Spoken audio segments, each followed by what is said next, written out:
I just watched Deadpool and Wolverine movie and it got me thinking, how will Wolverine's claws work in real life? Bob, can you imagine having retractable claws so you can dramatically stretch your back? So I decided to make my own set. There won't be any adamantium, but it will be more than just plastic. Let's dive in. Here is what I want to do. There will be 3 claws on each hand, obviously, but they are not going to be static because there's already a lot of them out there. I want mine to somehow come out like this. You wanna shoot me?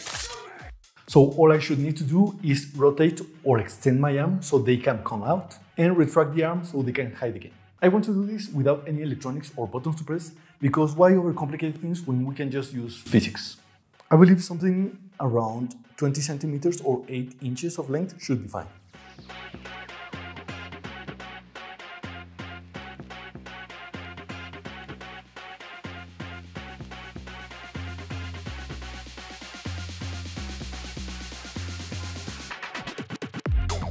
So while all of that is being printed, I can cut some metal rods to join the base of the blades with another part, and for a strong connection, these are really good.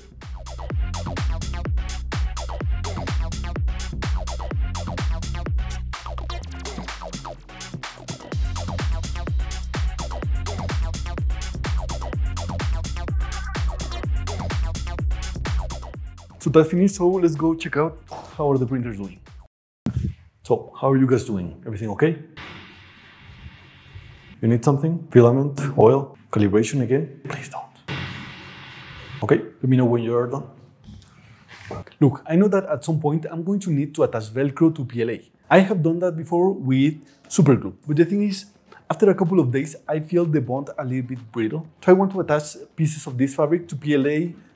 In this case, some scraps I have lying around, just to check how strong the bond is. And I'm going to be testing super glue, fabric glue, and contact cement, because this is the one I use for the Charizard build, and I really love how strong the bond was. Okay, so here are our 3 test pieces. You can see I wrote the initials of the glue I used on each of them: fabric glue, super glue, and contact cement. So after letting them rest for a day now, I think we can start testing how this, okay, this is not a good start for fabric glue. No, this is, no. Right away, this one is out. Contact cement, I really like this one. And super glue, it's also very strong. Yeah, well, these 2 I like the most, but I have a lot of contact cement, so I think I'm going to start using that one also. I don't know, I think it doesn't damage the fabric as much. So yeah, contact cement it is. Now, don't get me wrong, fabric glue is still really good, specifically when attaching fabric to fabric or even PLA to fabric, as long as you're not trying to pull them apart. Velcro is going to be under some stress, so it makes more sense to use contact cement. Plus, it's like super glue's cooler, more reliable cousin.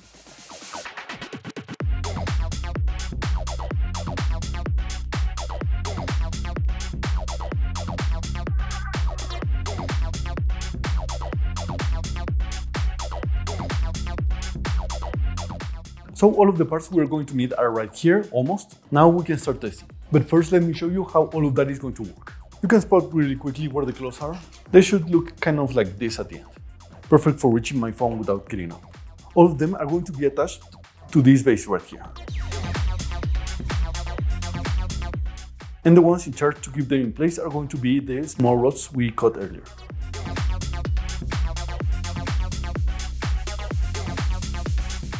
You can see they can rotate a little bit. That is because at the beginning I thought that when they come out, they maybe could open up a little bit and then get back into position when they come back. However, that was a lot of extra work with just a little bit of an effect. I can just glue them so they don't move like this. Anyways, this base, you can see it has some kind of fit, and that is because this is going to slide across this rail, which is going to be right here. And the way this is going to slide is like this.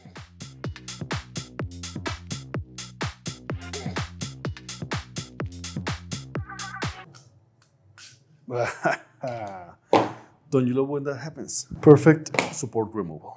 So yeah, now we can put the rails in position and this should move like this. I'm going to sand a little bit on the inside because I think there's some particles in there. But yeah, this is what it's supposed to happen. Like this. Now, because I don't want the claws to come out of position, I'm going to place this at the back. And to cover everything, it will have two parts. This is the front one. Some supports are still there, but I can remove them later. This is just to show you how it's going to work. Here it is. You can see the design is kind of like the one in the movie. When it is painted, I think it will be more obvious, but yeah, a little bit of aesthetics there. And the claws will come out like this. And these two holes are going to match with these two areas. So it's going to be placed like that. Finally, this big blue part is going to cover all the rail. It's going to connect at the front on these 2 points. And with 2 screws, it's going to be attached to the end of the rail. Because the rails are not going to be painted, I can start gluing Velcro. So the contact cement has time to dry.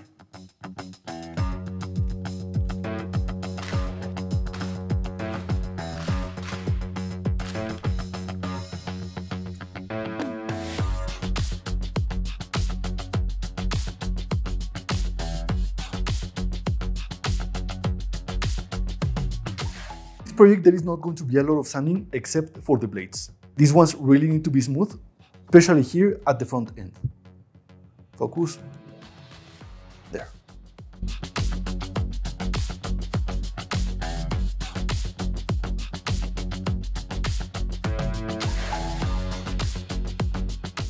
All of the claws are already sanded. They're so soft and looking so much better than before. I also sanded these pieces that are going to be on top of my hand, and this is because these 3 top areas are supposed to look like metal, so of course they needed to be really smooth. Now there is another issue that I just left for later. I knew that could happen, but I just didn't solve it. I was like, maybe it will turn out just fine, but of course it won't. So here is the problem. Remember, these pieces where all the claws are going to be connected to, this is supposed to slide really easily in here, and it does. It kind of does most of the time, but with a little bit of inclination or a different force, either from the top, the bottom, or whatever, it gets stuck like a lot. We saw a little bit of this issue the first time I showed this, but this is not acceptable. And the thing is, I already glued the Velcro on both, so I guess I'm going to have to just rip it off.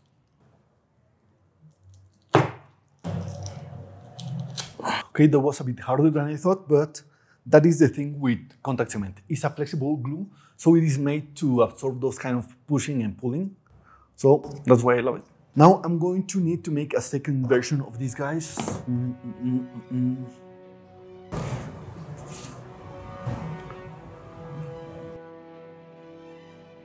Tiene que ser de 20 más, pero de los lados, ¿cómo iba a ser eso? You know what? Where's my book?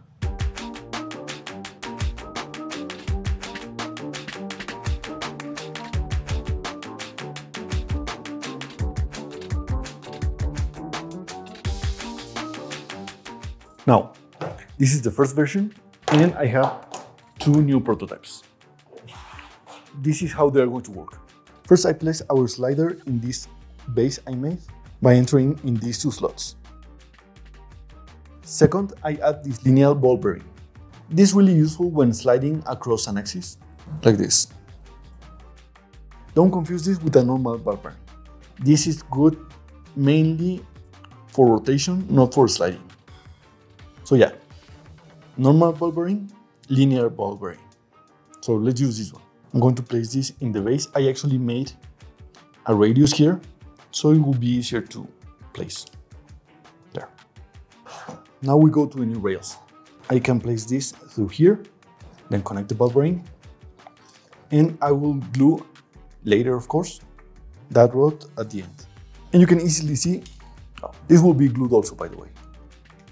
Now this is so much easier to move, much more reliable.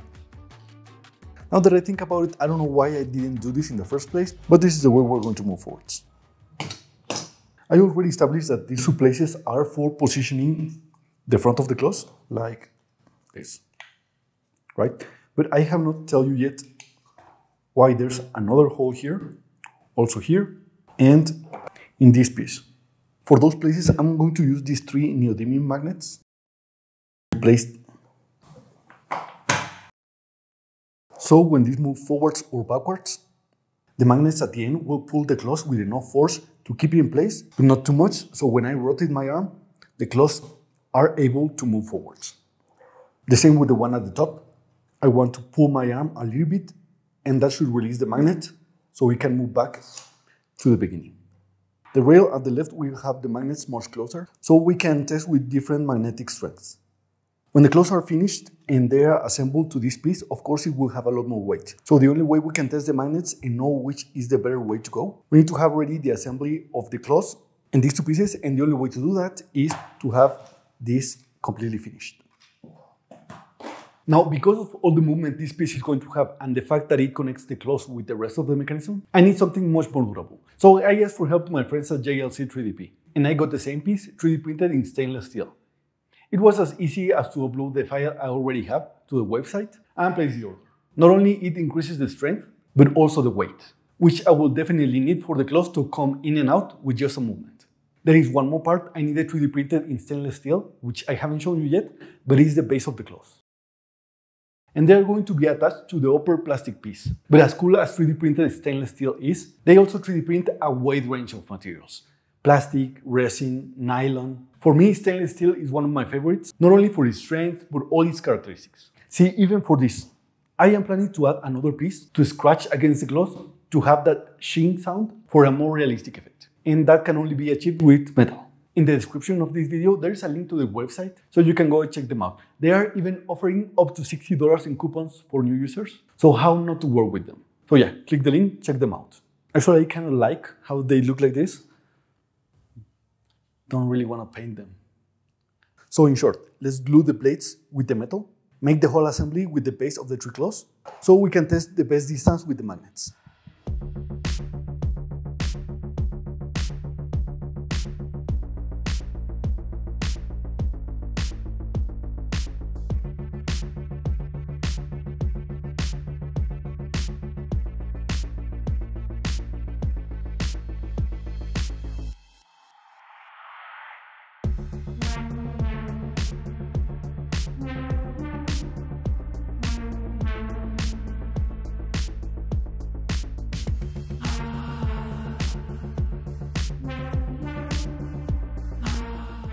Now, this is the part where I start testing the magnets.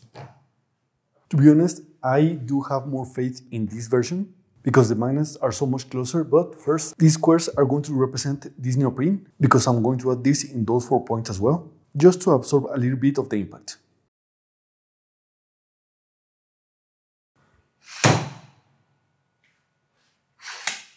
See, at this distance, the magnetic force is not strong enough to keep the claws either in the back position nor in the front position.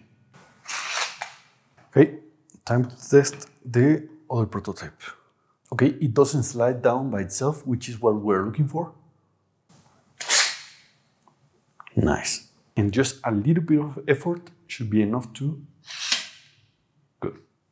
Okay, we can move to print the final version of this one. And in the meantime, those print, we can move to the paint. To keep the aesthetics from the Deadpool and Wolverine movie, I'm going to paint these 3 areas in metal and these small areas in between black. Also a little bit of black and yellow on the sides. For the rail cover, I'm going to leave most of it in blue. That was the whole point of using blue filament. And I'm going to use black and yellow in the side designs.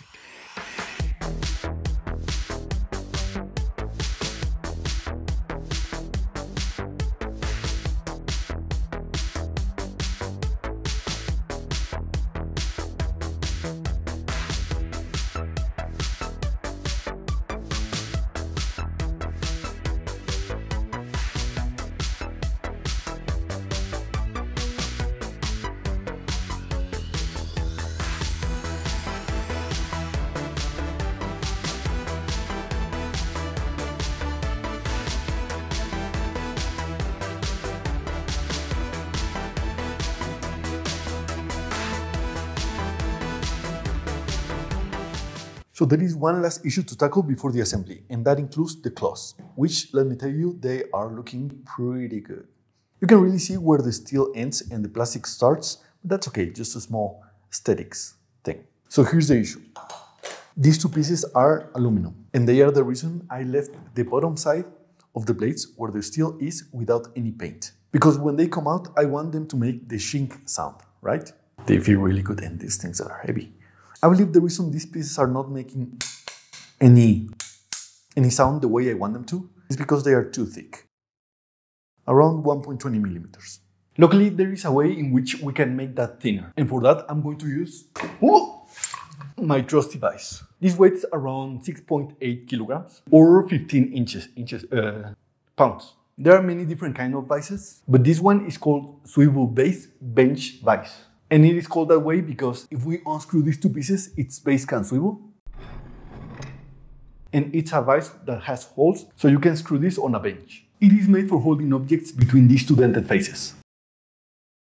Really good for holding metal and actually any kind of material. Keep in mind, it is easy to apply too much force. So if you're not careful, a soft material could be scratched or damaged. That can be prevented, however, by using these soft jaws. They are usually attached with magnets. Now this kind of vise has a small anvil, which is really good to hammer materials in order to flatten them or make them thinner. That is not the main function of the whole vise, but it's okay to use it as long as you don't go too crazy.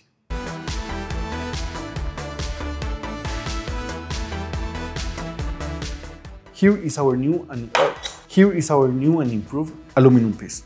How thin it is compared as before? Well, it is kind of difficult to say because you can see all the parts where the hammer hit, and we didn't hit every exact same place the same amount of times. But we can have a rough estimate. At least this corner is 0.7, 0.8, 0.7. So yeah, we reduced the thickness in around half a millimeter. For a more visual comparison, yeah, you can really see this one is much thinner. Now let's check the new metallic sound. Ready? Well, that is not much of an improvement, but that's okay because here comes the second part to increase that sound a little bit more. See, sound is nothing but vibration. And sound waves traveling through a medium, in this case air. If the medium changes, the speed of sound changes. For example, sound travels faster in water than in air because molecules are closer together, meaning that sound or vibration travels even faster in solid objects. But anyway, I digress. The more we allow this to vibrate, the better the sound we will make. That's why if I grab this corner and I hit the other corner, this sounds different than if I grab it really close to the part where I'm hitting and do the same. Because I'm tightly grabbing the object, I'm not allowing it to vibrate. So all of that is to say that I'm going to cut this piece in strips so I can allow it to vibrate a little bit easier by making it slim and also grabbing just a small part to the rest of the build. First, let's remove this black paint because in the end, paint is a coating, and as I said, we need the least dampening possible.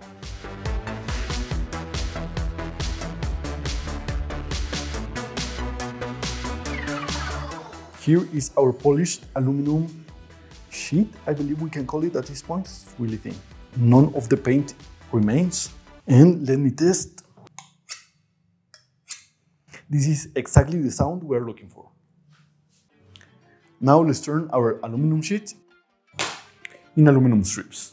Here's the thing, even though these are ready, there is not enough space to put all of this. So I made something. Let me explain it with this 3D print. Actually, this is the same length as our aluminum strips, but this is flexible only at long distances, right? If I move this short part, it doesn't move too much. This spring and this strip have exactly the same length, but at short distances, this is much more flexible. And this upper part is the one that is going to be facing the claw. So how am I going to attach this to the rail? Well, for that, I'm going to use this adapter I made, which will enter in these 3 holes. I already broke one of the legs, but that's okay, this is just only for alignment. So first, our spring will go in one of the 3 holes, and this one can go here. So this is how it's going to work. You can see the spring is touching against the middle claw. This is the point where it moves from scratching to be kind of floating, right? And that is the moment the sound is going to come. Of course, I will have 3, 1 for each claw, so we can increase that sound effect. So to reshape all the aluminum strips, I'm going to use a little bit of editing magic, and I just made the first one and I already broke it. Maybe I can make use of the length of one of these loops, and that should cover that up, I hope. So this was our template, and these are the finished pieces. I know they're exact same thing. Anyways, none of this is going to be visible, and it is just only for sound effects. So let's find this way. And with that, we have everything we need to assemble and test our Wolverine Claws.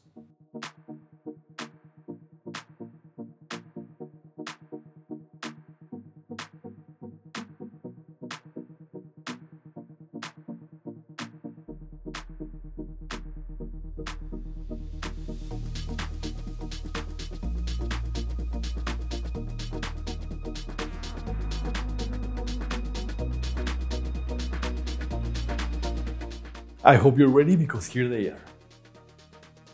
Wolverine's Claws.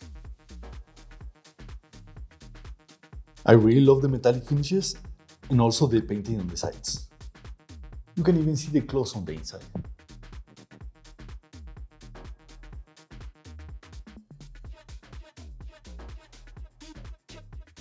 Now let's put this on and see if they work. This should be pretty simple to put on, it's just Velcro.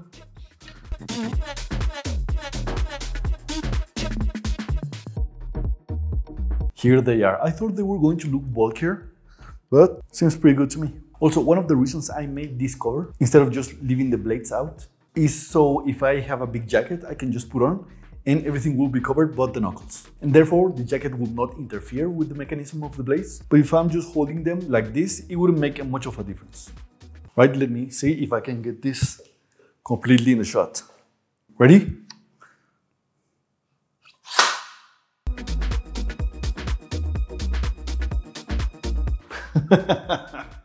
How do they look? They come out really easily. And that's it. After some iterations, the mechanism ended up being really simple and also very reliable. Also, the aluminum strips at the bottom of the claws make the sound a lot more realistic, and it was an effect I'm really happy I added. I said in the beginning that maybe I could scratch my back dramatically with this, so... Well, that's not happening. So nice. They really do come back easy.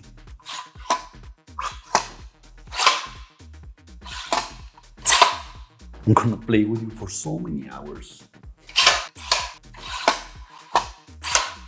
Well, I believe that's mission accomplished, Bob.